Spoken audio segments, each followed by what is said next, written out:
Hey friends, welcome to the Bridging the Gap podcast. Our mission is to encourage, equip, and empower every woman on her faith journey with Jesus Christ. Today, we are so excited to share with you one of our listener-favorite episodes. Whether you're newer to the podcast or you've been listening with us for a while, our hope is that you'll be encouraged in a fresh way by this past conversation as it contains rich biblical wisdom and practical application for your life today. With that, let's jump into today's episode. Well, welcome, Julie, to your second time on the podcast. It's always fun when we have fun when we have repeat people joining us. Thank you, Mykelti. It's always a joy to join you.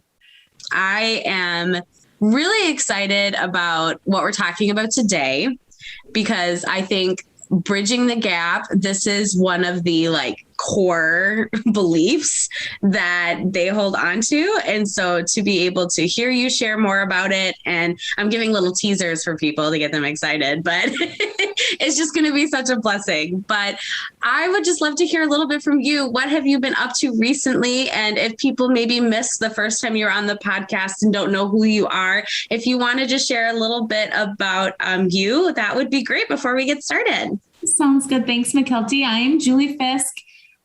Married to Aaron, live in central Minnesota with 2 kiddos. I am one of a trio of women who writes under the Ruth Experience. Kendra and Kristen are my co-authors and my co-partners in crime. We write devotionals. So we're just coming off of a really, really busy week. We released our newest devotional, One Good Word a Day. For those of us who love the idea of clinging to one word every year, which I love the idea, but I am terrible about follow through. And so by March, I'm like, what was my word? what was I doing with that?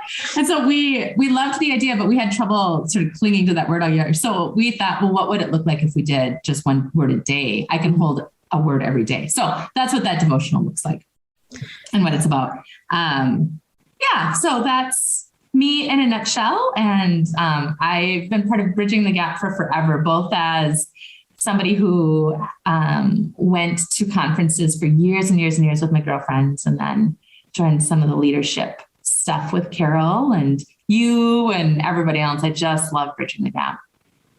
Yeah, it's such a good organization, and you really have contributed in so many ways. And it's been so fun to see you in launching this, just a ministry with your writings with the Ruth Experience. And we'll definitely make sure to link to your page so that we can have more people check out your books, because they are, speaking as someone who bought one, they're so great. But well, we're so happy that you're here with us. And I wanted to talk today a little bit about women being leaders. We have our Sisterhood Leadership Retreat coming up, and this has been such an empowering time for me specifically, but for so many other women leaders, and especially who identify as Christian as well. I know there's just a lot of leadership conferences, and we'll talk a little bit about that in a minute, but to be able to go somewhere where it is truly a retreat feel and to be poured into both spiritually and in this business and logistical way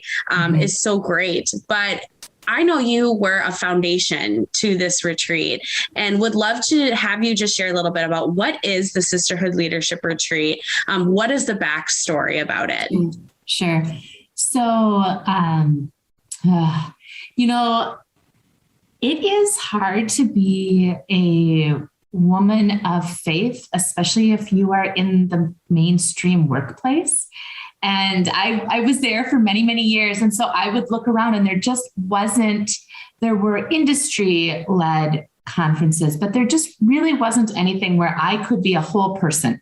I could be the Julie who loved Jesus. I could be the Julie who was a businesswoman. I could be all of those different parts of me in one spot, and it was safe. There just wasn't anything like that. And so that's part of where the Sisterhood Retreat came from, was this idea of, women in leadership are often lonely. It's hard. You feel you're making decisions that are sometimes not popular. You're not. And so is there a spot for her to go and be her whole self? And that's really what that's where this idea was birthed, was let's provide that. But then it's even developed more into an idea of community as well. So can I go and meet God, right? And get some information, like learn some stuff, learn some new skills, meet God. But then also, can I meet other women who are in ministry, maybe like an out loud ministry, maybe it's a very quiet ministry, which is like you're just being faithful in your day-to-day work. And connect them. And how do we bring community to these women so that they're not alone? They're not alone. They have somebody else that they can reach out to, or at the very least can remember, like there was a whole room full of women just like me. Yeah. Yeah. And what are some of the type of things that have been incorporated over time into this retreat? So we're very intentional about providing breakouts and speakers that speak to the spiritual part of us. So the faith component, giving us encouragement, maybe a little bit of gentle accountability is never bad, right? Or maybe I've been doing something, I could do something a little bit better. There's room, opportunity for growth is what we call it. There's some room for me to grow a little bit, but then also some practical aspects too. So we always incorporate something on conflict because conflict management is tough. And here's some new tools. So we're always thinking like, what could we do about conflict this year? There's we've had stuff about like personality assessments. So what are your gifts? What are your strengths? Communication. I think we've had some stuff on productivity in the past. We've certainly been incorporating mental health lately. Like how do you lead mental health for yourself, but then what about for your team? Like what does mental health look like for your team and where does that play into? So we try to hit like professional development stuff, but then we also make a big push for spiritual development as well. Mm-hmm, mm-hmm. And I just think you said it perfectly. It's truly this place where you are being poured into in all of these different areas of your life. And when Carol Lund talks about it, she really just shares like, it's not something anybody else does because it isn't a conference where you're going and just kind of sitting in the same spot in a big room. We're at a retreat. We're at Lake Geneva. It's beautiful. You know, you have the lake there. You have all this space that you can go and independently have a moment to like write and to journal. And you're building connections and being poured into in so many different ways. So it truly is this amazing retreat. It's if you've never been to Lake Geneva, I just go. I mean, take a chance, right? Roll the dice and say, I'll give it a whirl. It's such a beautiful location. Yeah. And there's so many women that come who they just come by themselves. Like you said, like, I just need a retreat for me to be poured into leadership wise. I'm going to get my own room. I'm going to, something along those pieces. And then some come with their church group or their work colleagues and coworkers to have some sort of, bonding piece in that. So it really is for every woman. It is. And go ahead. I was just going to say, and you don't have to be a ministry leader to attend, and you don't have to be a leader in mainstream to attend, and you don't have to currently be leading a team even to attend. So it is for everyone. Like, please don't make an excuse about why you're excluded from this invitation, because that's not true. Yeah. And that's perfect segue into what we really want to dive into today of this topic of every woman being a leader. Mm-hmm. And the amount of times I hear, I'm just a, fill in the blank. I'm just a stay-at-home mom. I am just I'm just a teacher. I'm just a this, that, and then some of all these things where it's like, I'm not in leadership. I'm not running anything. But to our core at Bridging the Gap, we believe that every woman is a leader. So would you just speak to that today? I know. I've been talking about this for years. If we love Jesus and have set out to follow him, we are, and maybe leader is a little misleading, but we are influential, or we ought to be influential, and our lives ought to be influential. And so that means that we need tool sets around conflict. We need tool sets. We're going to end up volunteering for things. We're going to end up leading things. So just because you're in a season right now, and I would even argue, like if you really thought about the season you're influential in that season. Maybe you're leading littles. I mean, that's leadership. And maybe you're on the PTA, or maybe you're, helping co-manage the soccer team because they needed a mom or a parent to help manage there. You don't have to be the leader of a Fortune 500 company to be a leader. Mm-hmm. And I know as women, specifically within the ministry world, I think we have a cultural tendency to say, oh, no, I'm just, and I would say there's, it's okay to be filled with humility. Being filled with humility is a good thing, but it's also okay to own the stuff where we lead and where we're learning to lead better. We are called to be women who love Jesus and follow him. And if we say yes to him, eventually, if you say yes enough times, you're going to find yourself in some sort of a leadership position. So if you could persuade me that you're not yet a leader, I would say just wait. You're going to be at some point. So, yeah. How do we do that? How do we actively make steps to get to that place where we are leading? Because like you said, you're leading as a stay-at-home mom. You are leading these kids. You are leading. I had someone say that to me once, like, I'm just a teacher. I'm like, are you for real? You are leading a whole classroom. Like, there's all of these things. So how do we practically switch our mindset to get to that place where it's like, no, I am a leader, even if maybe society or my own insecurities are telling me I'm not? Mm-hmm. I think you start by just simply praying and saying, God, whose life can I touch today? It's so easy. And it's not, you don't have to go far. Most of us have neighbors. Some of us have coworkers. Many of us have family members. You go to the grocery store, right? Are you nice to the cashier? Who are you quietly influencing? And sometimes it's through our actions. It's not even through our words, So am I exhibiting the fruits of the Spirit when I'm doing my daily thing?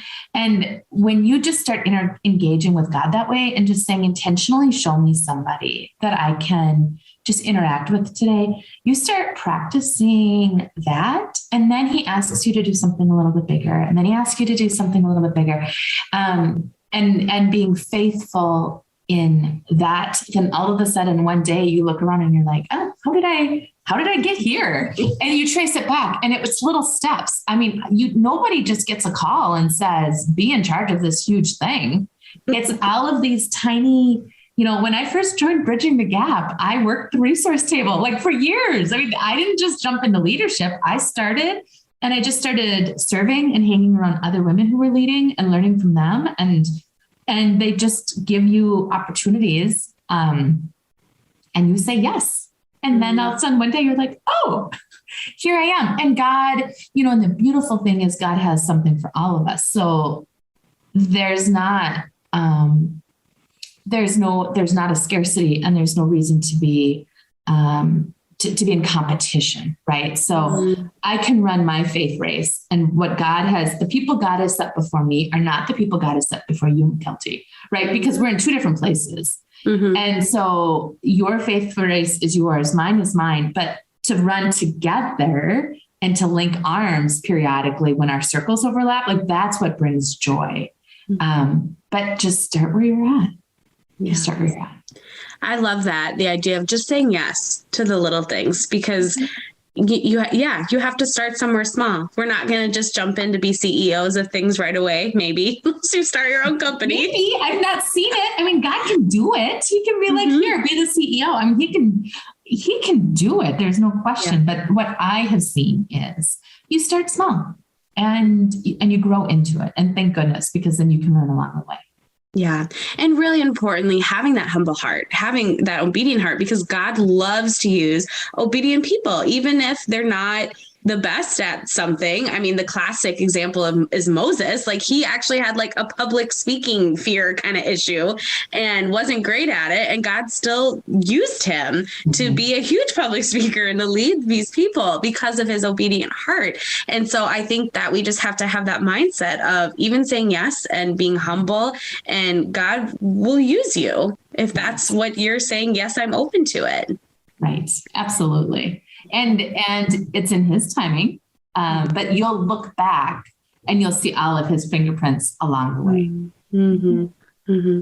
So we've kind of talked a little bit about ourselves and seeing ourselves as leaders, but what can we be doing to encourage those around us to help them find their leadership potential as well? Mm-hmm. Oh, that's a good question. I'm going to speak to all the Central Minnesota Native girls because I'm one of them. And this is what I'm going to say to all of you for just a moment. We are Minnesota polite. We are not Minnesota nice. And so we do not invite the new girl. And we are very closed culturally. I have had so many girls move from far away, and they all tell me it was so hard to make new friends in Minnesota. And so if you are a girl from here, and even if you are not, I would say, would you please look for the new girl and include her? So when you're at church, when you're putting together a committee, when you're putting together a group, find a new girl and invite her along. And just keep your eyes open. And even in the little things, start on the soccer sidelines or start wherever, but just be very aware of the new girl. And then do that, invite and allow them to be part of what you are doing. And so none of us are meant to do it all alone. So, and allow other women to be part of what you're doing and let them learn from you. And the other thing I would say is be a good follower. So sometimes I'm a leader and sometimes I'm a follower. Sometimes it's not my job. Sometimes I'm there to support the leader. And so then my role is a little bit different, right? How do you switch back and forth from that role? Because I've been hearing that a lot lately it's just hard to sometimes be like, oh, I'm usually the leader, I'm usually in charge, but now I'm a follower. How do you switch back and forth there? I think you have to intentionally identify what role you're playing. And then you have to intentionally support the woman who's leading. And so you're on her team. And even if you would do it a slightly different way, you're on her team. And so there's no back talking behind her. It's full on support of her and doing everything you can to try to do it the way that she's leading, so that you're trying to, you are legitimately in the same boat, rowing just as hard with her as you would be if you were if you were sitting in the front of that boat. So, all of the things that make us a good friend, all of the things that make us a woman who follows the fruits of the Spirit, like intentionally cling to those. So, joy and peace and humble and filled with grace and mercy and compassion, making sure that we're living those things when we're following. Yeah. And pray for her. It is hard to be a leader. It's so hard to be a leader. Pray for her. Pray for her. I love that. That it's hard to be mad at someone when you're praying for them. I feel like I hear that a lot. That we should always be, even when we're frustrated and even when we think we would do something different, is just praying for them and encouraging. And chances are you would do something different. We're all going to lead differently. I mean, so chances are good that there is something that you would do different if you were the one in charge. So, and you have to come to terms with that too. If you just have to come to terms with it. So identify very clearly on the front end if you're a leader or the follower, and then play that role accordingly. And I think just as a leader, if you have that mindset of every woman is a leader, every single woman can make a difference and can influence this group and whatever you're doing, whether it's ministry, corporate, all of that. If you have that mindset, you look at your community different. You look at your team differently. And instead of it becoming this comparison game and this, well, I don't want to give them this responsibility because if I give her this, what if she's better at it than me, the leader? You're not battling that anymore. And you're able to just solely encourage someone, like you said, in their specific walk and their specific leadership journey. Mm-hmm. Mm-hmm. And being secure in who you are, right? As a child of God, as a daughter of God. It's tricky. There's no questions. And humans are messy. So like, this isn't easy. This is not like a formula. That's why we have the Sisterhood Leadership Retreat. Yeah. Because humans are messy and it's hard to be a leader and it's hard to be a follower. And there's all sorts of things that kind of get into the middle of it. But when we do it well, when we come together with other women and do it well, there's no stopping us. That's the thing. Like when we're all rowing in the same direction and we've figured it out and we play to your strengths and you play to my strengths, and we're not envious of one another, but we say, this is what you're better at and this is what I'm better at, and let's do this together. Then we go so much further. I mean, we would be unstoppable in the kingdom of God if we could figure out how to work really well together as women who lead, and then as women who follow, and to switch that back and forth. I love that. That's so good. Well, as our time is wrapping up here, I would just love to hear from you any final encouragement that you have for women who might feel like they could never be a leader or don't have that potential. There are so many ways. So the beautiful thing about God is he makes us all different, and he knew what he was giving you. He knew what he was giving you. And so don't compare what you have to anybody else, because that's not fair. And second of all, he's given you that for where you find yourself. So just say, like, with the things that you've given me, with the skill set or the dreams or the talents that you've given me, how can I further your kingdom? And what can I do with this small thing? And there's different stages in our life. When you are a young mom and you got littles, that's a completely different stage than being an empty nester. And it's a completely different stage than being a mom of middle schoolers whose evenings are just jam-packed because their kids are in a ton of activities. So go easy on yourself. Just because you're not doing something right now doesn't mean you won't. There are seasons to life, and God uses us differently in different seasons. So don't be discouraged by that. And if you just go to God and say, here I am, use me, I am just telling you, you better buckle up, because you will be on the best adventure of your entire life. And it's going to be little things and big things and everything in the middle. He is just looking for girls who will say yes. He is not looking for you to have like all of these prerequisites. He just wants girls who are going to say, here I am, use me. Beautifully said. I love that so much. Well, thank you, Julie, for chatting with us and just talking about such an important topic. And we truly do hope that all of you listening out there can really sit with this and reflect about some of the points we talked about, and how am I being a leader? Are there areas where I can step up, but maybe I've been too intimidated or I've been comparing too much? And we really hope you reflect on that today and just feel some encouragement. Thank you for joining us for this episode of the Bridging the Gap podcast. You can learn more about Bridging the Gap at mnbtg.org or by following mnbtg on social media. And we invite you to take a moment to rate and review this podcast to help others find this resource as well. Thank you for joining us today, and we look forward to being with you next time on the Bridging the Gap podcast.